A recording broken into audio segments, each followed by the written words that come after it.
So we've looked at the role of the daily Boris graph of Monday, the 30th of November 2020, in peddling the lies and denials that are racist and elitist in the sense of excluding the vast majority of ordinary people, the gullibles as we call them, over centuries from access to equality and fairness in this country. So those centuries, 580 years, is longer than the number of years that have passed since the beneficiaries of the unequal society in England went and pillaged and robbed so many countries across Africa and Asia. So they did the pillaging and robbery and denying first in England. Then they expanded and did it to other people in other countries and other continents.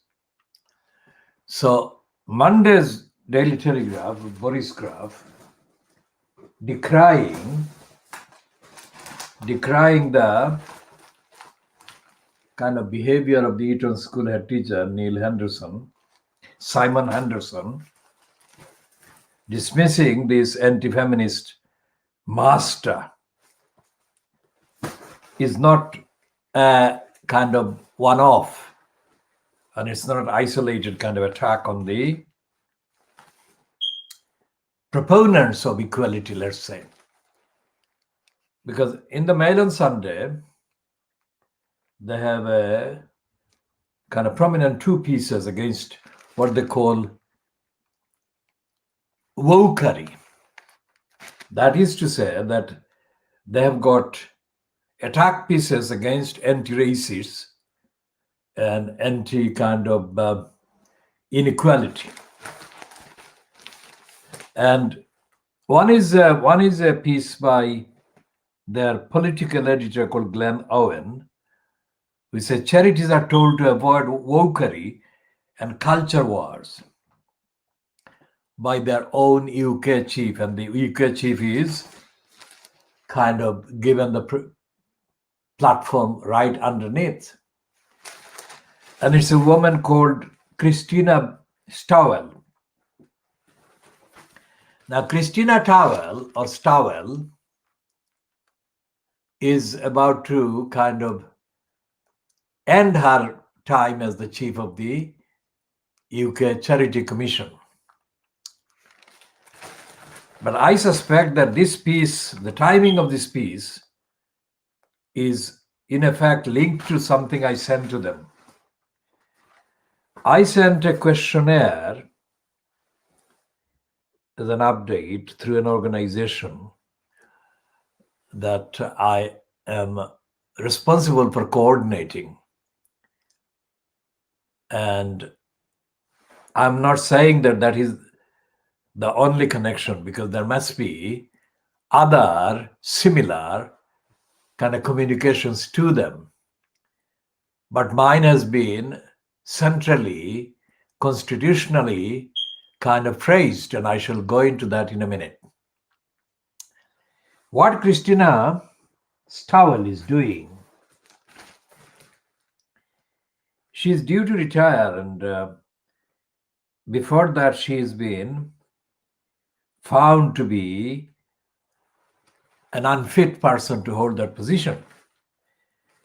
In the Mail Online piece, the version that appears in the Mail Online, version of this piece that is given her the kind of space here in the Daily Mail on Sunday, the online piece has got several comments on the article about her and the article and about the role of the Charity Commission itself.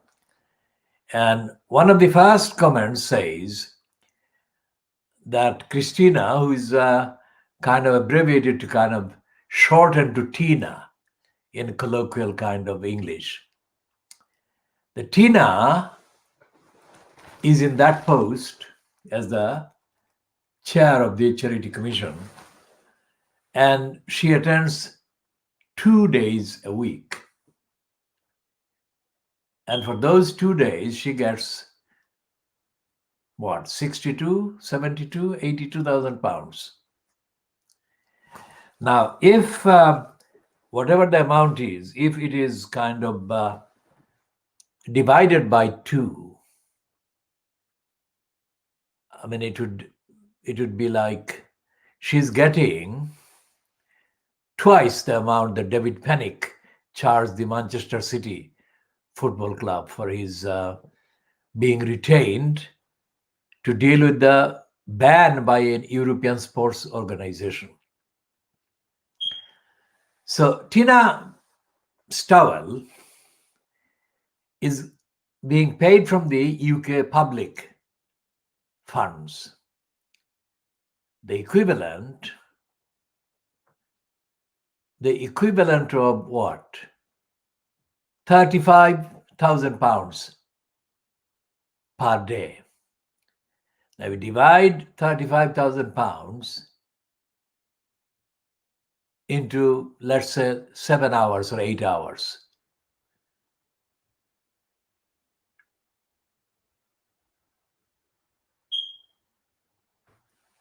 And she's getting 5,000 pounds or so per hour, 4,000 to 5,000 pounds an hour. And given the human kind of biology and intellect and mind, she cannot be producing in any of those hours anything like a fraction of the work that we produce every day.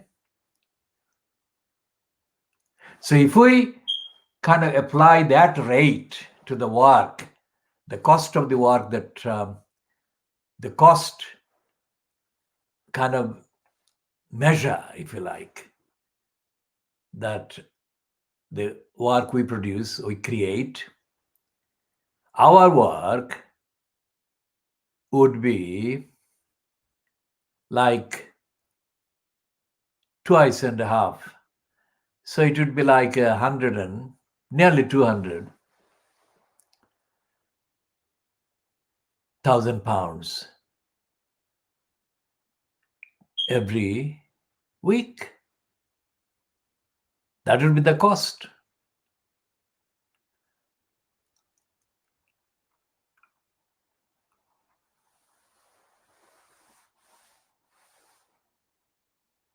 And we shall review that measure and update the findings. Now, this piece about the kind of, she's sermonizing, just like the guy who is the United Nations Secretary General, Anthony Guterres, who has been preaching almost every day. She's doing the same thing here in this piece. And it is completely empty of substance, this piece.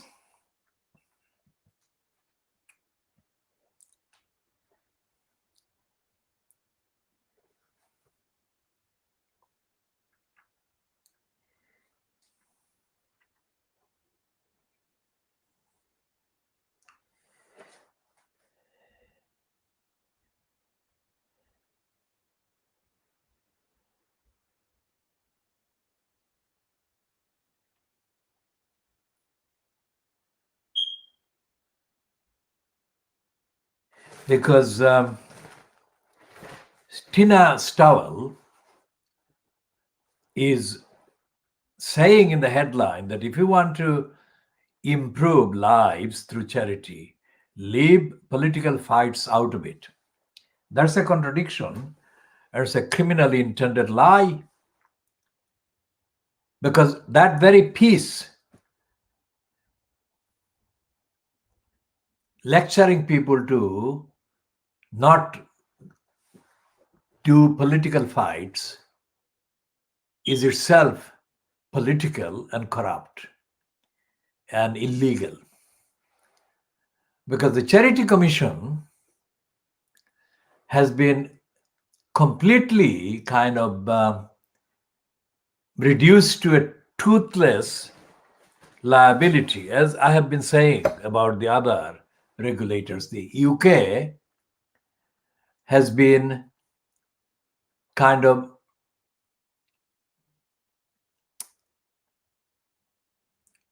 separated. The country, the government, and the state has been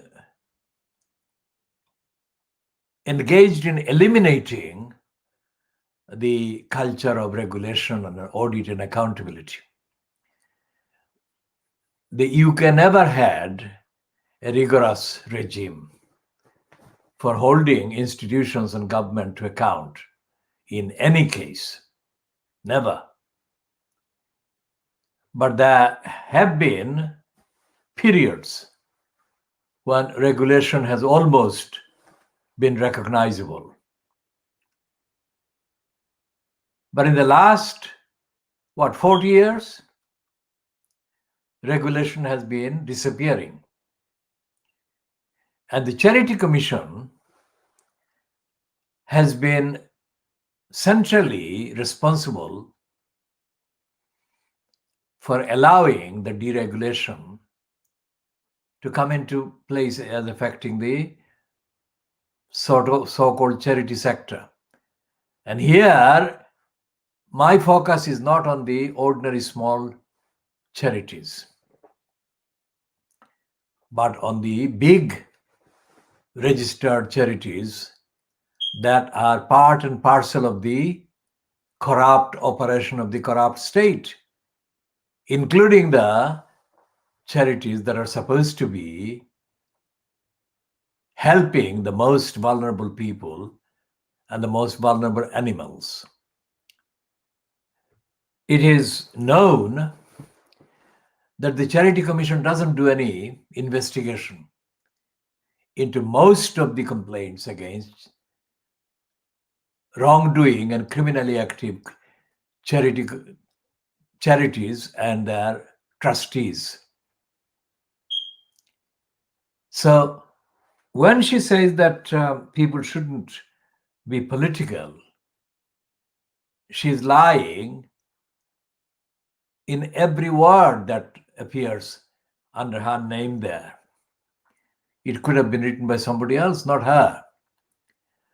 Because usually the majority of the members of the House of Peers are either career criminals or very dumb.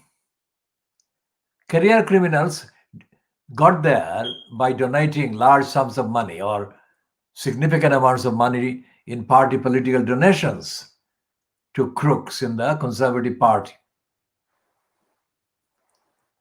There has been nothing as comparable in the case of Labour governments. There has been no comparable number or surge in the number of members of the peers, House of Peers, appointed by Labour government, Labour-colored government, let's say. But even though there is this difference in terms of numbers put in the House of Peers by the Labour governments,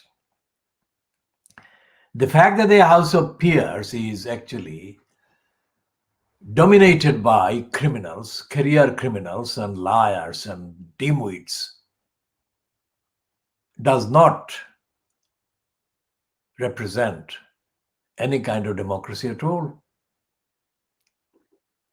The only time they come into their own, if you like, and assert their power as the second chamber is when they have to justify their existence by doing something desperate, as they've done on the question of Brexit. They delayed and kind of messed up many of the Brexiteers' honest kind of bills. And in doing so, they didn't stop Brexit, but they actually highlighted attention to their existence and to the completely contradictory kind of justification for the existence of this unelected House of Crooks. They said, well, it does have a purpose. See, the House of Peers has stopped the Conservatives in the House of Commons, etc., etc. But that's not really anywhere near the kind of accountability and audit that should happen in a true democracy. And this is not a true democracy. It's a false democracy. And Tina Stowell is accused, and I'll go to the kind of item online and see if I can find it.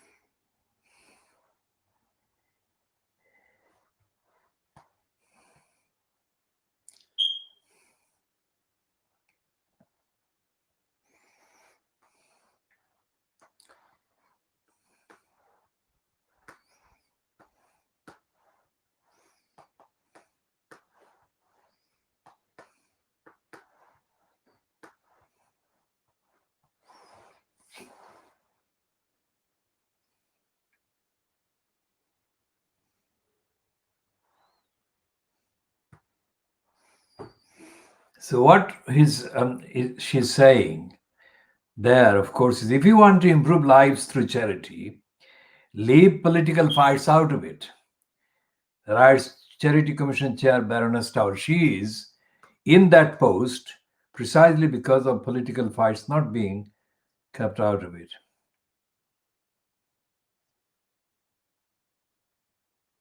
Okay, there is this comment by one person who has commented, and that person commented 24 hours ago, and they signed themselves as "Pay My Own Bills" in Lincolnshire. And it says, Tina Love, Tina meaning Christina Love, Christina Stowell.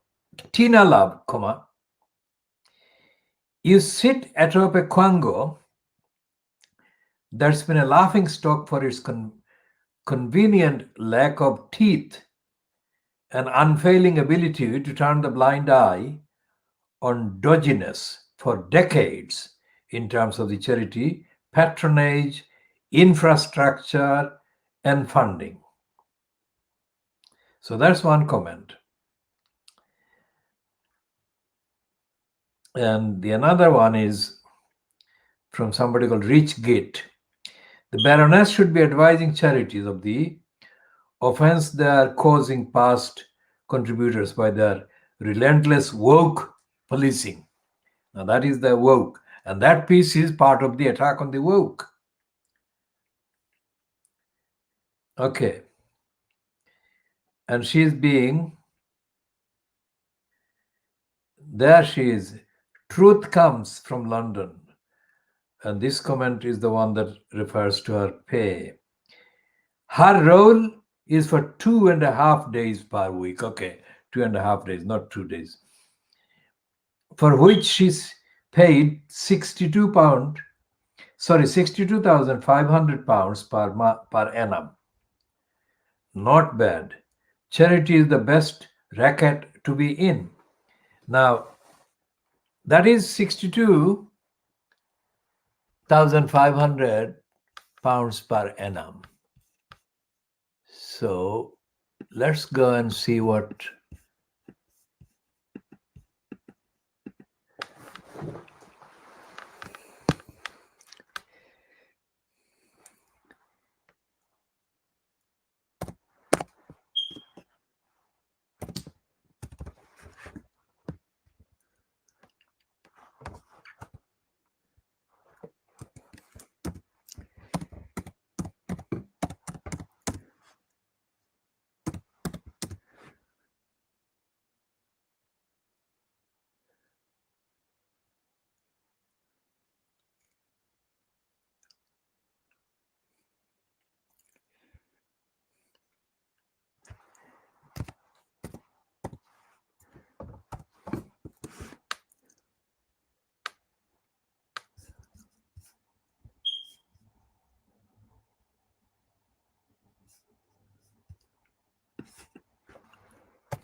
So she's getting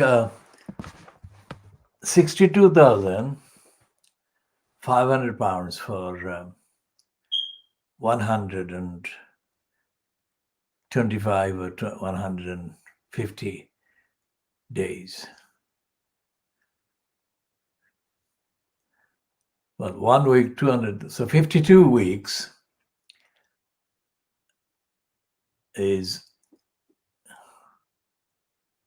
104, so 125, let's say, or 30. 130 hours, divide that by 62,500. And whatever the sum, it is too much. Because she couldn't produce, as we said, anything like a page of what we produce every day. And we produce thousands of words every day. And we don't get 62 pence in the way that Stawell has been pocketing. And she is only in that post precisely because she is in politics. And she's a conservative. And it doesn't matter whether she has got the ability or the intention to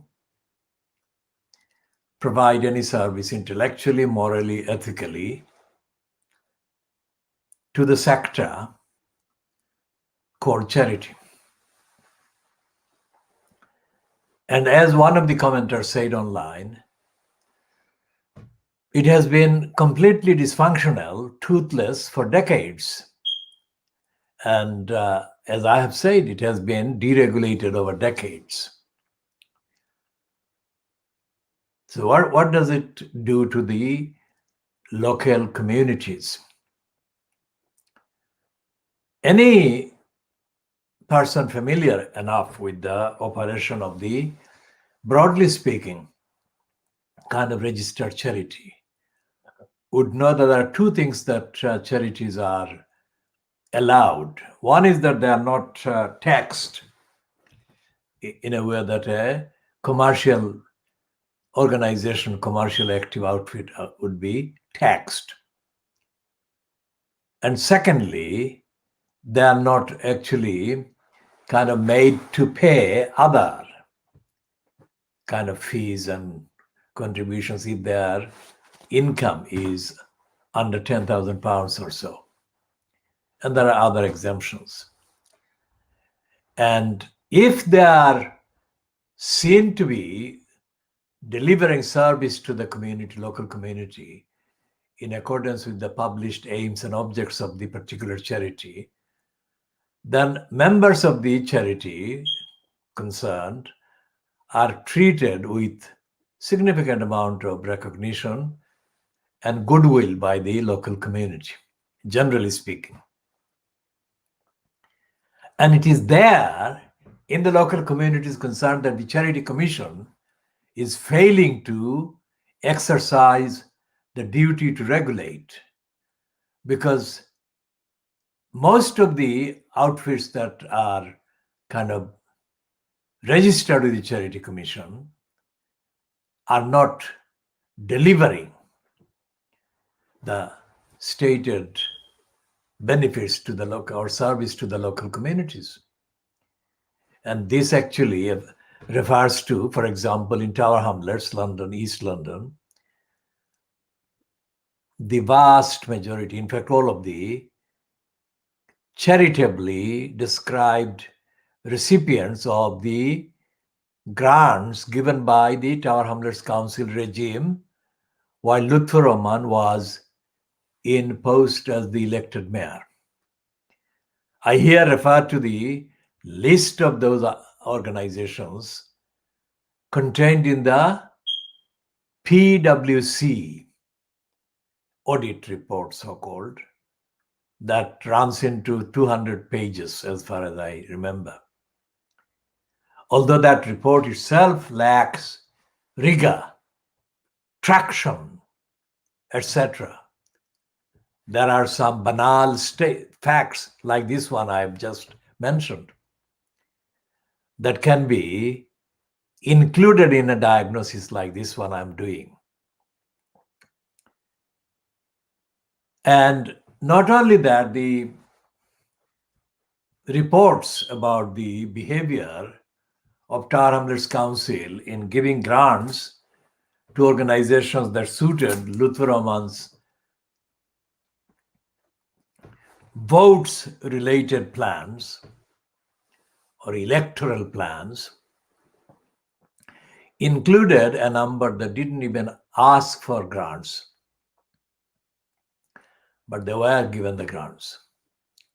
And the Price Waterhouse and Cooper report actually says, this literally does say that Lutfur Rahman only decided to give grants to those outfits and organizations that were Bangladeshi, and a small number were Somali. And none of the others that were denied the similar kind of treatment by Tower Hamlets Council while Lutfur Rahman was in place as the elected mayor, so-called, none of the others who were not given the benefits similar to the Bangladeshi ones and the Somali ones in smaller number, the others were all non-Bangladeshi or non-Somali, or mainly non-Bangladeshi. Whether they're Somalis or not is less significant in that equation. And that is where the suggestion was kind of reiterated that Lutfur Rahman, during the 6 calendar years that he was in place as the so-called elected mayor at the expense of Tower Hamlets, favored those elements that he plotted would give him electoral support or give him votes, organize votes for him. Now that's very different from his giving anyone any support because of their ethnicity or their race or their religion. We make this original distinction because racists have said that Lutfur Rahman was only giving the majority kind of support to the Bangladeshi populated areas or Bangladeshi majority parts of the London borough of Tower Hamlets. We say that that's not the case. We say that Lutfur Rahman's sole MO or the modus operandi was 100% determined and prompted by the expectation and the need for him to get votes. If he knew that X or Y or Z would bring him votes, then he would give them the corruptly decided grants and funding and other support. It wasn't because Lutfur Rahman considered any race or ethnicity as of any importance to him. Quite apart from the fact that his mayoralty, the so-called career as mayor imposed for 6 calendar years. Outside of it, Lutfur Rahman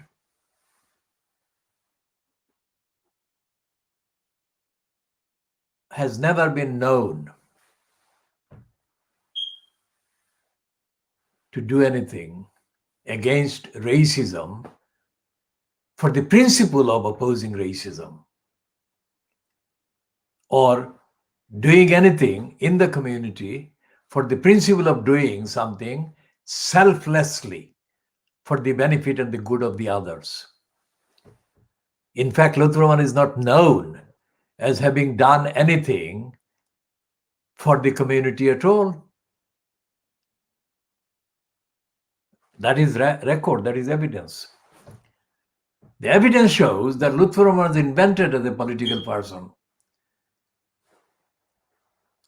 Like he was crawling around within the Labour Party, and he was being pushed to crawl by others. And he was introduced to crawl inside the Labour Party in Tower Hamlets by the likes of Abbas Uddin Elias Halal.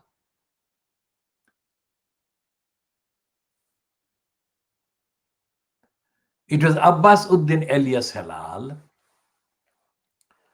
who called Lutfur Rahman brainwashed in Abbas Uddin Elias Halal's so-called dossier deposited before the then Labour Party National Executive Committee in 2010. And Abbasuddin Elias Halal's allegation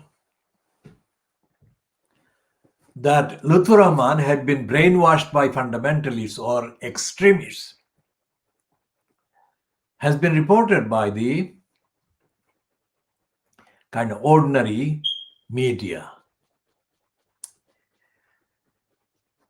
It was reported in 2010. Now that showed that Lutfur Rahman wasn't a significant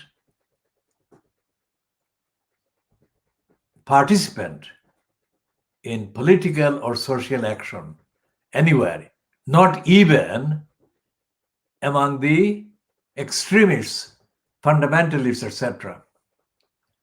In other words, Lutfur Rahman was a non-entity, politically non-person. And he was invented as an entity and as a person. And the inventors initially included Abbas Uddin Elias Halal. So when he said later, that is few years after he invented Lutfur Rahman, that Lutfur Rahman was brainwashed by the extremists, evidentially, factually, that is a credible assessment by somebody who knew Lutfur Rahman and who knew his kind of movement in the circle of the Labour Party as a crawler.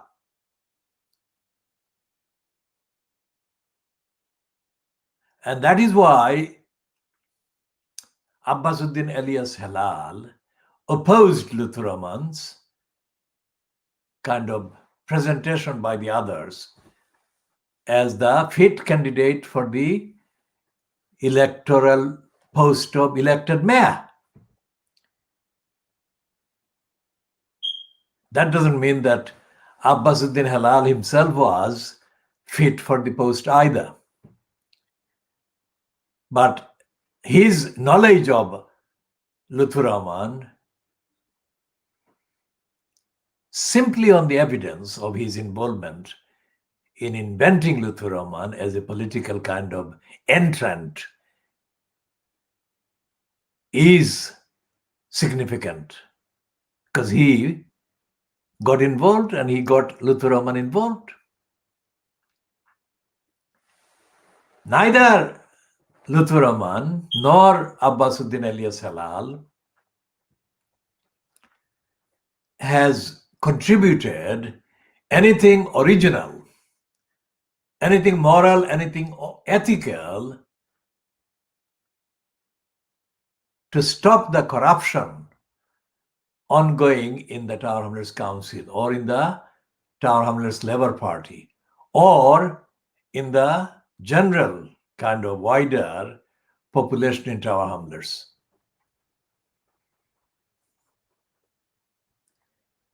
And all the evidence points to abuse by both of them of the gap left by the Charity Commission, which allowed and is continuing even to this day, at this time, allowing the registered charities to behave in the main unaccountably. There is no record, there is no evidence, there is no news item ever that the Charity Commission has banned a single one of the hundreds of charities operating in addresses in Tower Hamlets alone.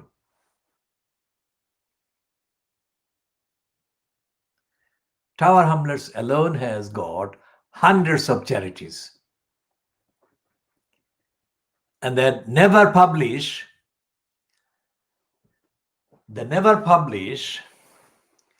their records of activities. And these include outfits that have got income exceeding hundreds of thousands of pounds. In fact, one registered charity or charitable trust has been involved as a platform, as a vehicle, as a weapon used by the criminals in the Spitalfield Small Business Association.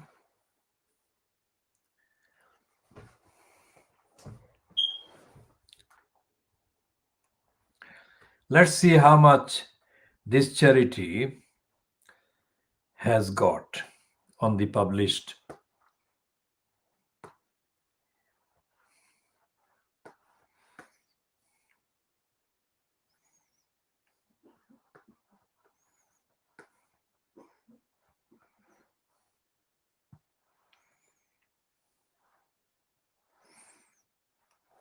Now, this is the name on the website of the Charity Commission. SSBA Community Trust, charity number 1060395.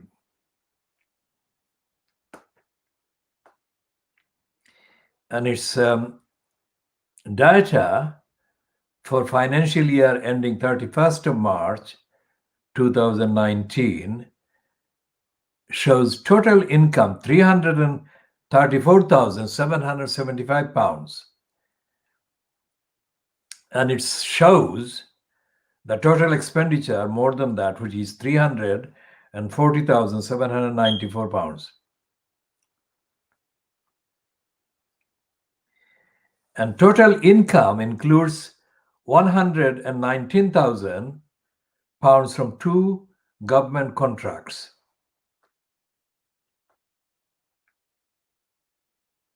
Now, this is the weapon or tool or platform used by criminals who are members of the SSBA,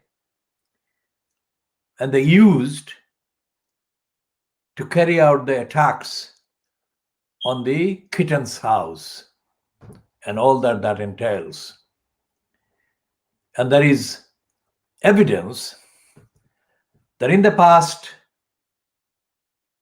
kind of 9 years since these criminals started the attacks, various attacks, the Charity Commission was made aware of the attacks and the impact and the implication and the costs and the damages. And the Charity Commission has not taken any action whatsoever. And that was completely, absolutely ignored by this woman who is saying that leave politics. That was the attacks on the Kitten's house were nothing to do with politics by the Kitten's house or the projects and the organizations targeted by the attackers. So this stupid piece by Tina Stowell contains absolute pack of lies. And the liars giving her the platform, the Mail on Sunday, are as much at fault as she, as well as the other so-called kind of organizations that are supposed to be there in existence, providing audit and accountability and regulation for the benefit of society. In Tower Hamlets, there are charities that include the recipients of the money from Tower Hamlets Council under false pretenses perpetrated by Lutfur Rahman's regime and by Lutfur Rahman, because he ignored and overrode reservations expressed by some unnamed employees in place at the time in Tower Hamlets Council. And he ignored the kind of objections and reservations, not because he didn't understand the exact words that those persons in post who expressed the opinion were meaning to convey.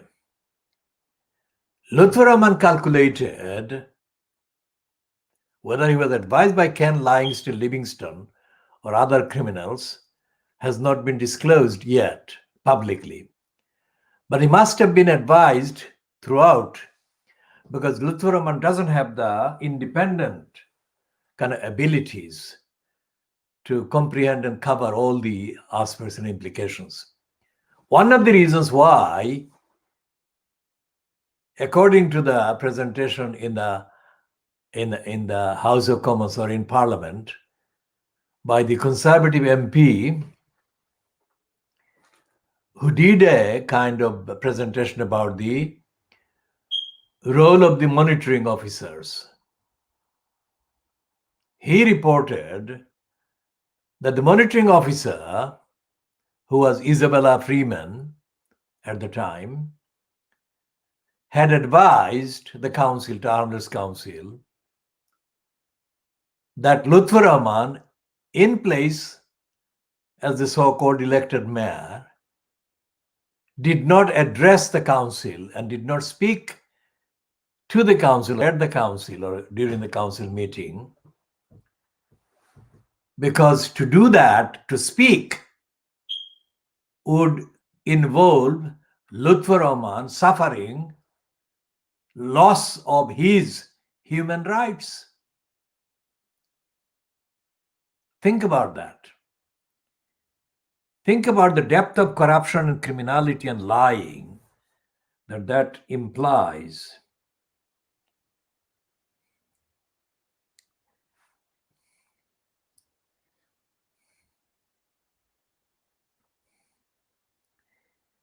And we shall be looking at this one.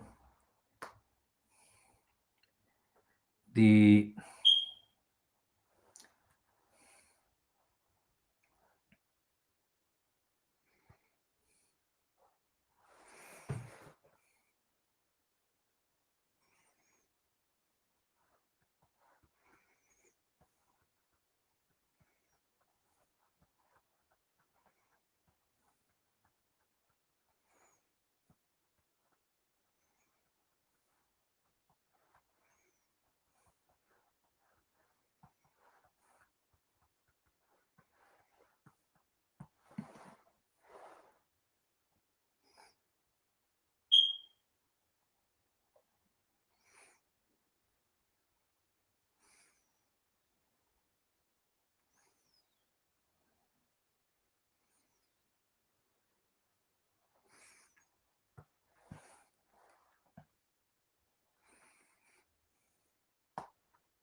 This is the piece that is accessible.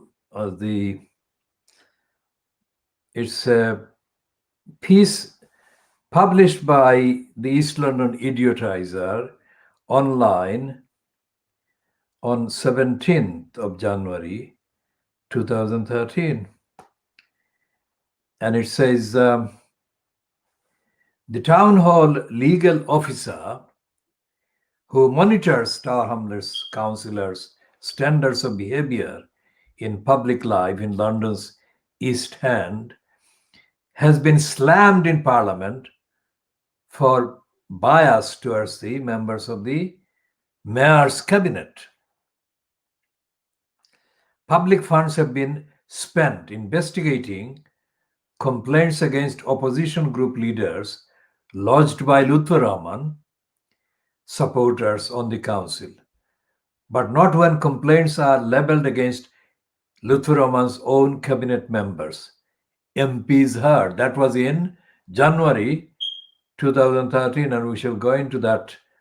It's a debate that was called by Bromley and Chislehurst at that time MP Robert Neal, because the government's bid to remove top-heavy excessive standards regimes was being flouted by some town halls. He criticized Tower Hamlets legal officer Isabella Freeman for not being open and transparent.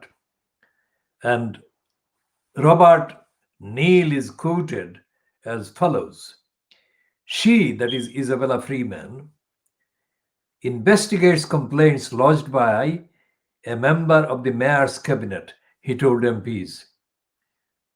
Continuing the quote, but complaints against those supporting the mayor have not been taken forward for investigation. She, that is Isabella Freeman, is in dispute with the council itself, her employer, in an ongoing industrial tribunal case. But Isabella Freeman still carries out her functions, even though those functions involve councillors who may be witnesses to those proceedings.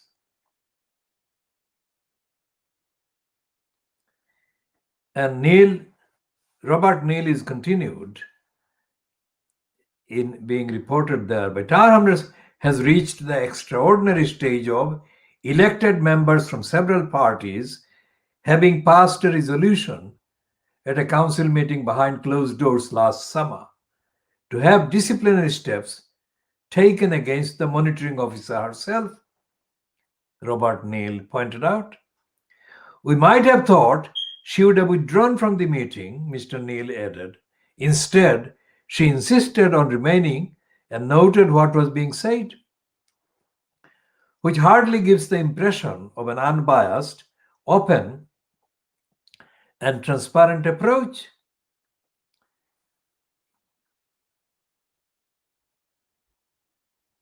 Mr. Neal, a former candidate for Tower Hamlets Council when he lived in Blackwall, referred to Freedom of Information requests revealing that £18,000 of public money was spent investigating complaints against both the leaders of the Conservative and the Labour opposition groups.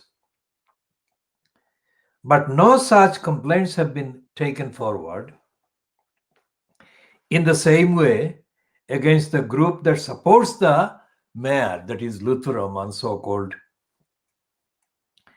elected mayor.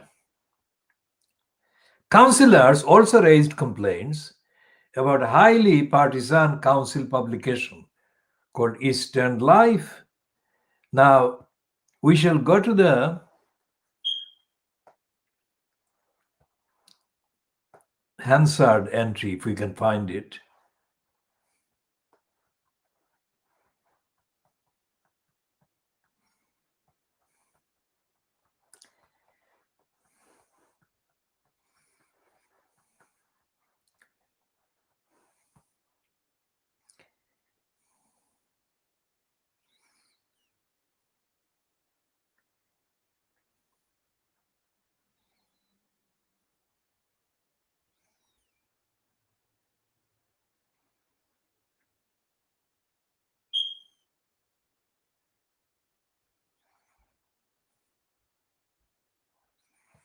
Now, the Khoodeelaar campaign published this on the Khoodeelaar website, a blog site in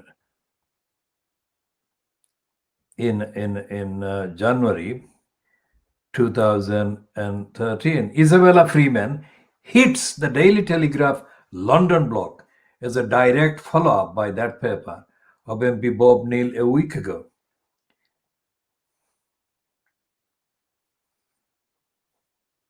For evidential reference, we said, the Khoodeelaar campaign said, we published the main text of the Daily Telegraph piece condemning the Tower Hamlets Council's head of legal, Isabella Freeman's conduct today. That was January 23rd.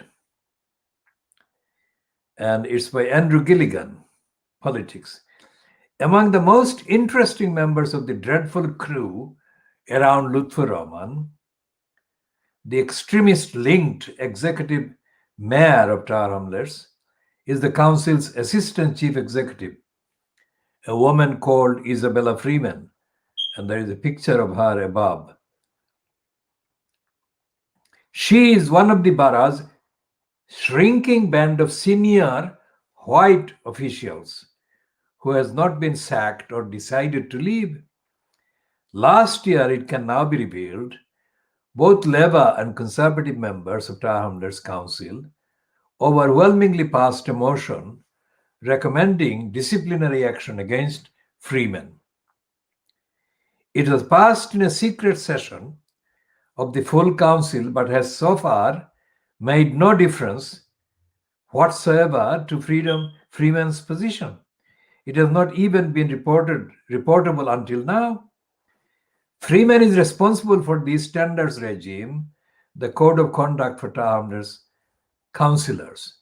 Last week in the Commons, under parliamentary privilege, the former local government minister Bob Neal told how Freeman and Lutfur Rahman's supporters have abused the standards regime to hound the mayor's opponents and protect him, the mayor, bringing it into serious disrepute.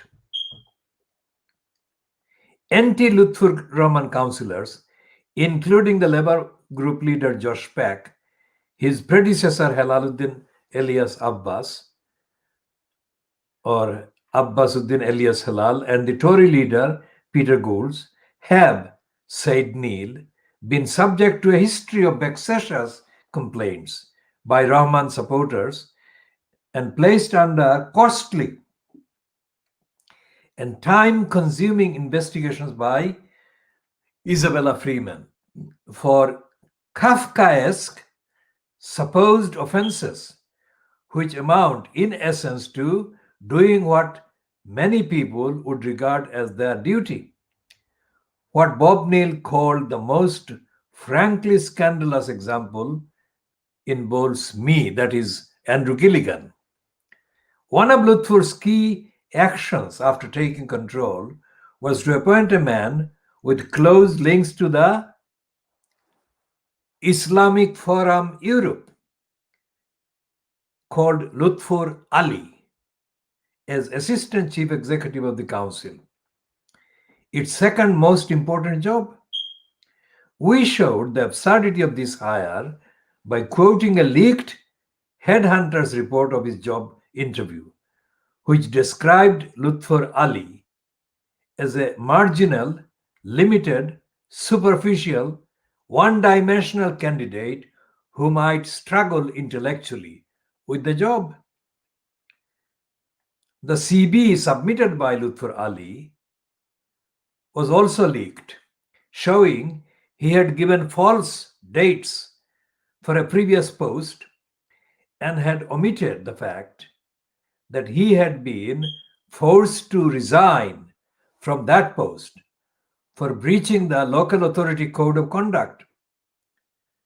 After the Telegraph, that is Andrew Gilligan, revealed Lutfur Ali's links to the Islamic Forum Europe, and after it also emerged that Lutfur Ali was moonlighting for a second public sector employer, Mr. Lutfur Ali was forced to resign from Tower Hamlets Council too. During the making of the program in late 2009, that is the dispatches program that was aired on Channel 4 television on the 1st of March 2010, called Britain's Islamic Republic. During the making of that program, in late 2009, that is Andrew Gilligan and his crew, filmed Peter Golds, the Tory leader, holding and reading from these leaked documents. Incredibly, in 2012, almost 2.5 years later, one of Lutfur Rahman's supporters brought a complaint against Peter Golds for infringing Lutfur Ali's right to privacy in this interview and breaching Tower Hamlets Council's confidentiality by leaking the documents to Andrew Gilligan. At enormous public expense, Isabella Freeman hired an investigator to pursue this preposterous, bewhiskered claim with a full panoply of interviews, witnesses, and statements. Oddly enough, or perhaps not, the one person, the fearless gumshot, didn't manage to hook up with was the key witness, that is, Andrew Gilligan himself. He was the key witness, and Isabella Freeman chose to not contact him. So, Andrew Gilligan contacted the investigator himself to point out that the documents were not leaked to Andrew Gilligan by Golds, that they had in fact been circulating in the public domain since the previous year, and that their contents had been referred to in the local newspaper.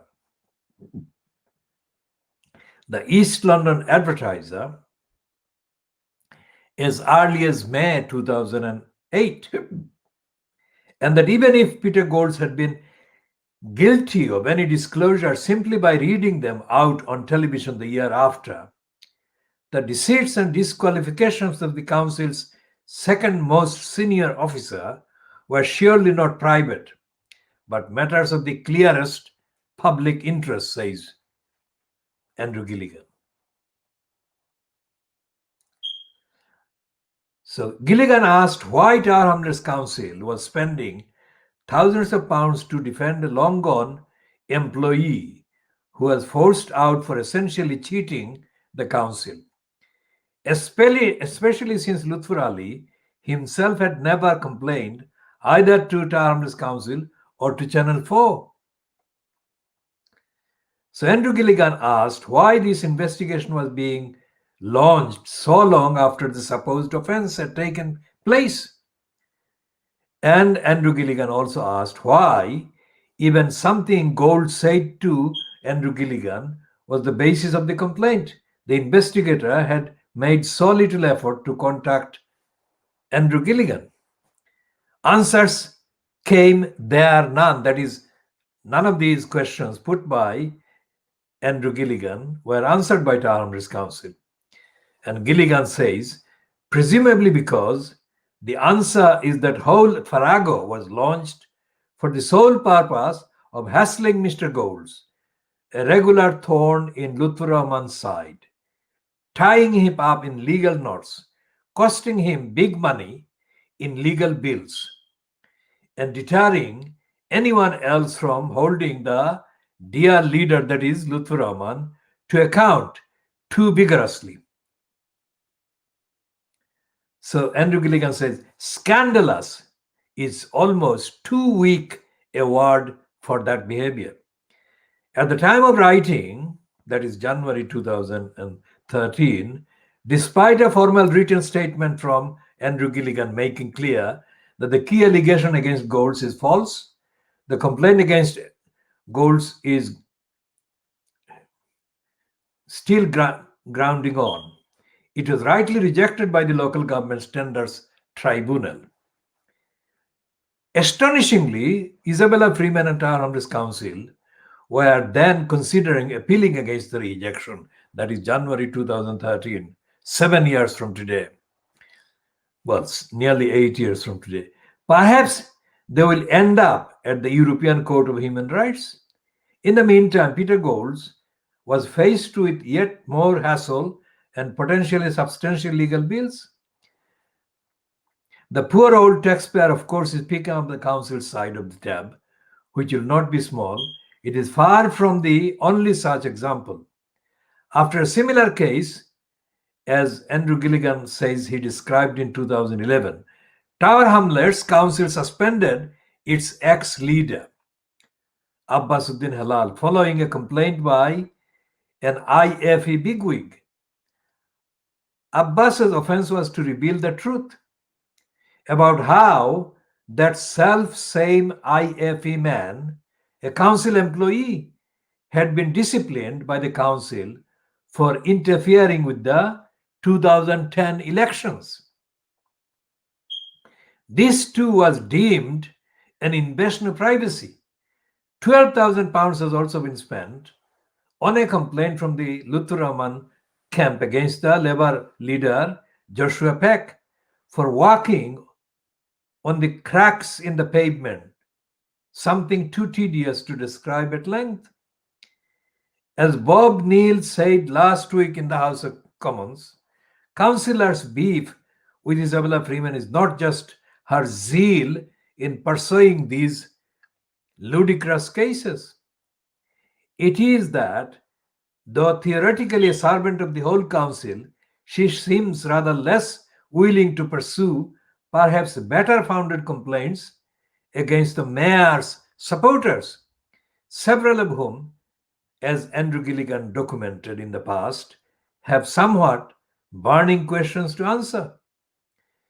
Freeman, as Bob Neill outlined, has also helped Lutfur in various other ways, giving a clean bill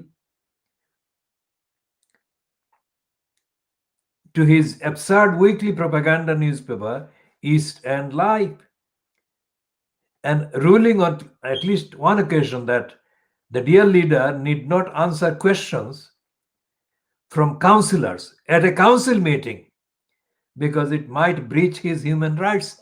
That's the point I first made before coming to read this lengthy piece. That is where it is said that Freeman, Isabella Freeman, claimed that Lutfur Rahman would lose his human rights if he answered questions from councillors at a council meeting.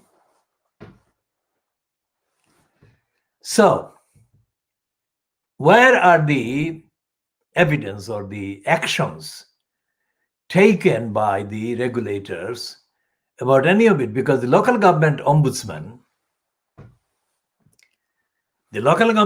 still exists, just like the Charity Commission exists. But the local government ombudsman it cannot be described by using normal words. To call it ludicrous is not adequate. To call it dishonest is not adequate. To call it corrupt is not adequate. The local government ombudsman is involved in something that can be approached as a description by the word evil. Because right across London, right across England, right across the jurisdiction, the so-called jurisdiction of the coverage of the local government ombudsman, thousands of offenses against local people, members of the local communities, are being perpetrated by councillors or council employees. And if a fact-based kind of sample were to be taken of how these have been going on, then that description by Andrew Gilligan in January 2013 gives a representative sample of the sample.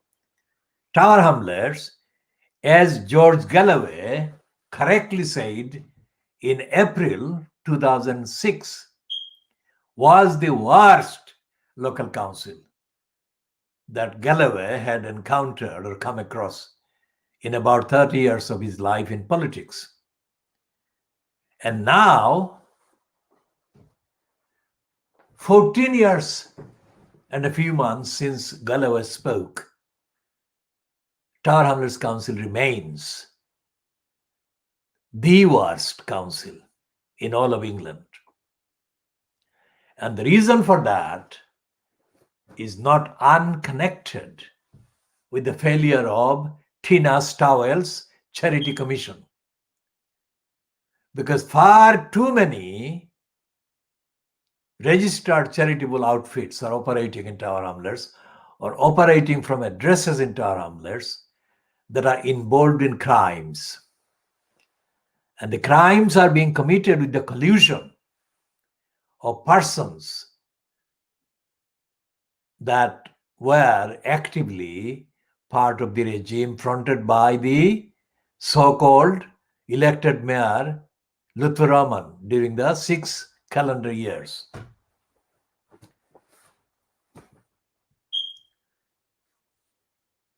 And when complaints were made against Tower Hamlets Council, against the Spitalfield Small Business Association and other criminals, to the Charity Commission remained silent, as did the local government ombudsman, as did the Information Commissioner.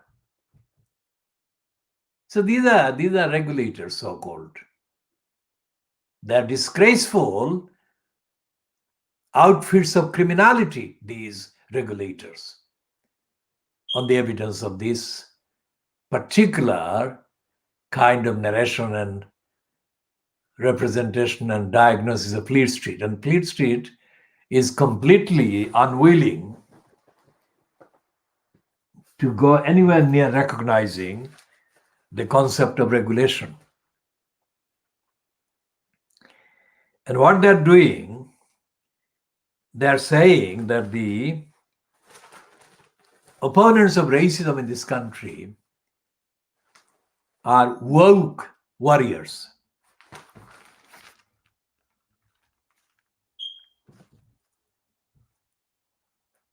That's the Mail on Sunday, says that woke warriors.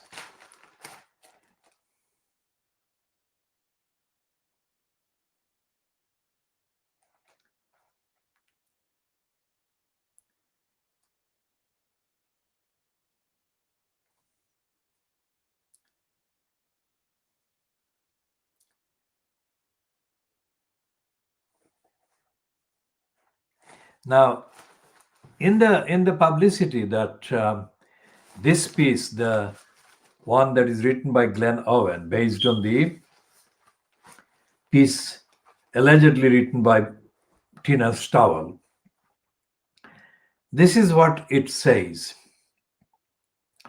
Baroness Stowell, that is Tina Stowell, adds that charities need all the support they can get to recover from the pandemic and to play their full part in helping the country to do the same. Now, our organizations and our campaigns include registered charity and charitable organizations. And directly connected with the attacks on the Kitchen's House, our organizations have been prevented from doing the optimum work that the community needs in every aspect of the community's life. And there is no evidence that the Charity Commission has recognized any of this. So there is no democratic, ethical, moral, rigorous forum for holding the criminally inactive, intentionally inactive regulators that have been refusing to regulate, refusing to do the job of regulating. And if anyone says that you go to the court of High Court, you cannot do that. Because most of the criminals doing racist decision making and obstruction under guise of being judges are exempt from accountability, are exempt from being held to account for their criminal racist behavior and decisions. So they are impugned. They're given impunity from accountability.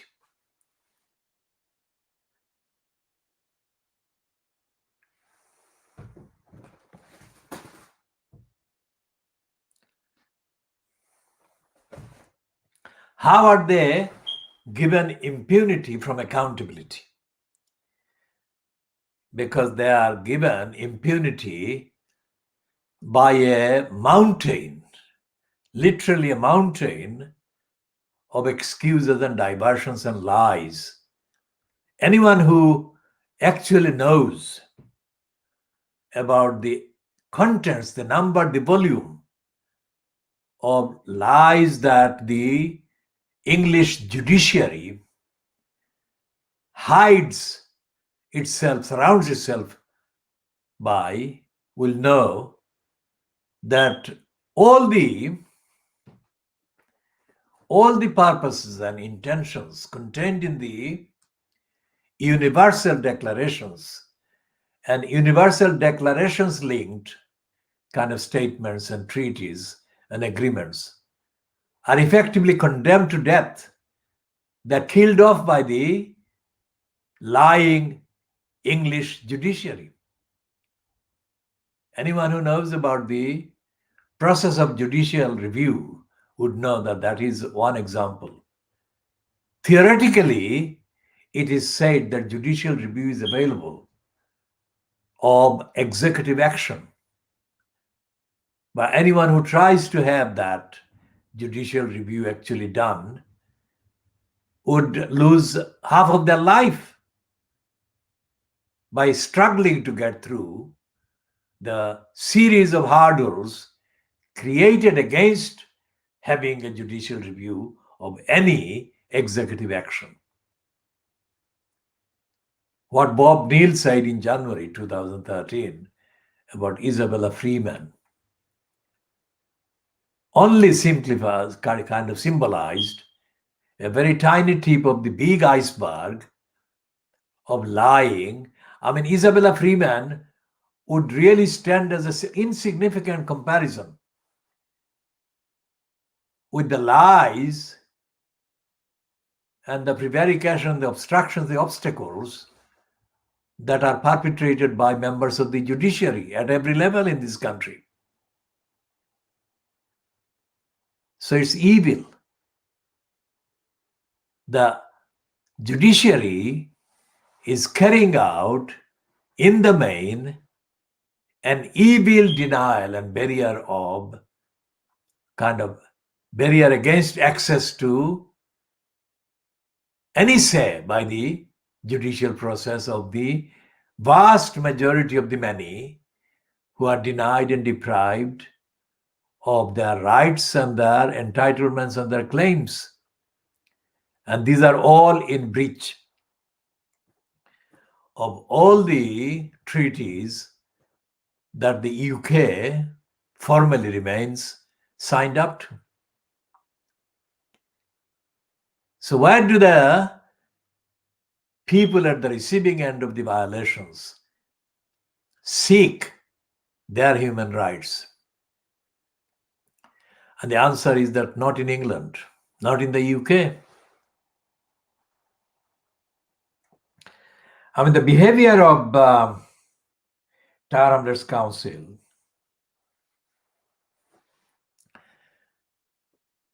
as reported by Andrew Gilligan in January 2013 about the hiring of Lutfur Ali to a post that Lutfur Ali was not suitable for is again a tip of the iceberg. It was not the hiring of Lutfur Ali was not connected with anything to do with serving the universal needs of the Bangladeshi community or of the Muslim population. But in order to reward one member of a group that is nothing to do with the community but is a secret operating outfit for its role or their role in installing Lutfur Rahman in that post as the elected mayor.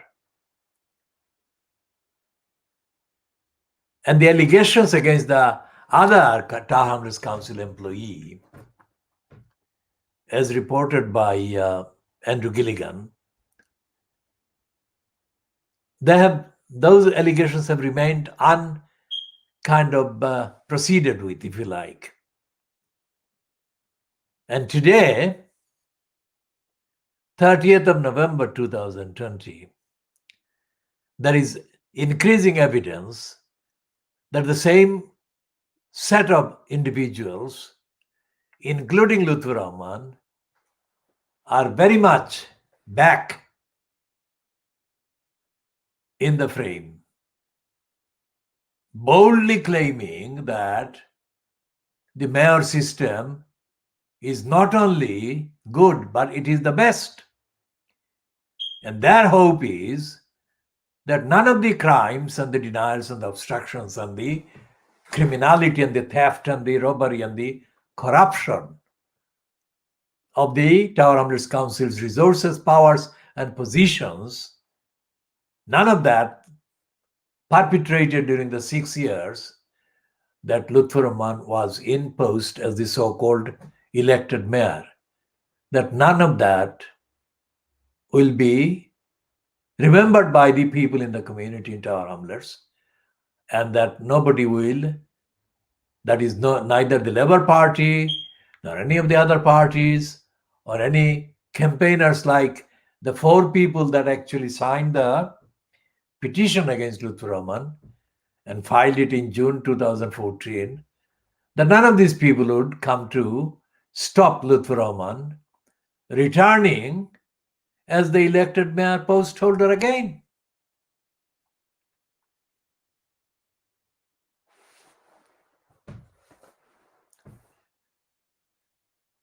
Because they know that if the post of elected mayor remains, then they think they have a good chance of regaining control over what is £1.5 billion worth of budget for a start, and also direct power and control over thousands of people's jobs. And thousands of those jobs surely would include at least a few hundred that could be used to recreate a foundation and a structure for Lutfur Rahman to do what he did before. And nobody will be able to stop them doing whatever they want to do. Because they know, and they're saying, that despite the fact that Richard Morey kicked out Lutfur Rahman in 2015, Lutfur Rahman has not been prosecuted by the police. And they're saying that the reason why Lutfur Rahman has not been prosecuted by the police is because the police didn't find any evidence to prosecute him on.